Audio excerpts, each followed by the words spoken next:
Le réarmement démographique d'Emmanuel Macron ou le baby-crack du machisme. Par son injonction martiale au réarmement démographique pour faire face au baby-crack, le président de la République a relancé un vieux débat. Comment fait-on des bébés? Attention, il ne s'agit évidemment pas d'une question opérationnelle, même si l'on sait que l'éducation sexuelle n'est pas assurée comme elle le devrait et pas seulement au désormais célèbre collège Stanislas, ce qui laisse fort dépourvu quand il s'agit de passer aux choses sérieuses. Il s'agit plutôt d'essayer de comprendre, et Dieu sait que les rapports, sociologiques bien sûr, ne manquent pas sur le sujet. Des décisions politiques sans grands effets.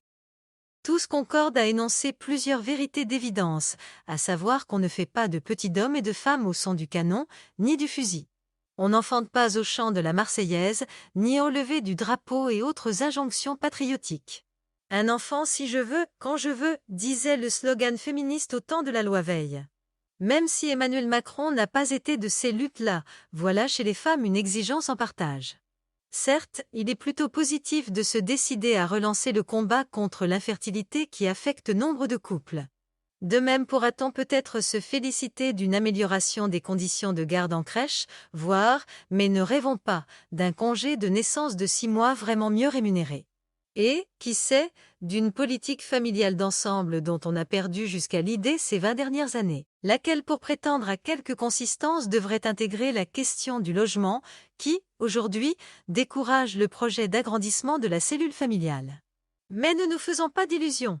Le désir d'enfant n'obéit pas à une mécanique simpliste. Rappelons que les Françaises ont recommencé à faire des bébés non pas en 1945-1946, mais en 1944. Souvenons-nous aussi que le baby-boom a été surtout dû à un changement de modèle familial. Explication du chercheur géographe Hervé Lebras, l'idée s'est imposée que l'enfant unique s'ennuyait, qu'il fallait un petit frère ou une petite sœur pour le socialiser. Par la suite, la réduction des aides familiales n'a guère eu d'effet, contrairement à la généralisation des moyens de contraception et, surtout, à l'évolution du statut de la femme.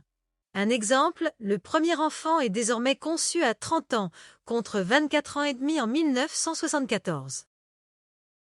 Une charge mentale et physique à sens unique. Mais il y a plus, beaucoup plus. Plus que l'hédonisme individualiste invoqué par la droite. Plus que la dureté des temps inflationnistes invoquée par la gauche.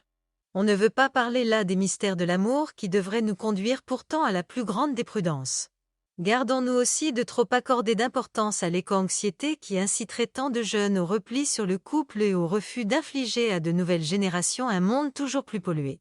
Non, il faut le reconnaître, et cela nous coûte, les femmes font moins d'enfants parce que les hommes n'en partagent pas la charge mentale et physique. Double journée de travail, le refrain est connu depuis longtemps. Là, alors que le sexe féminin est plus diplômé que le masculin, l'emploi est structuré par ces messieurs tandis que les tâches ménagères comme le souci des enfants retombent sur elles. Le machisme persistant de la société est l'ennemi premier du désir d'enfant.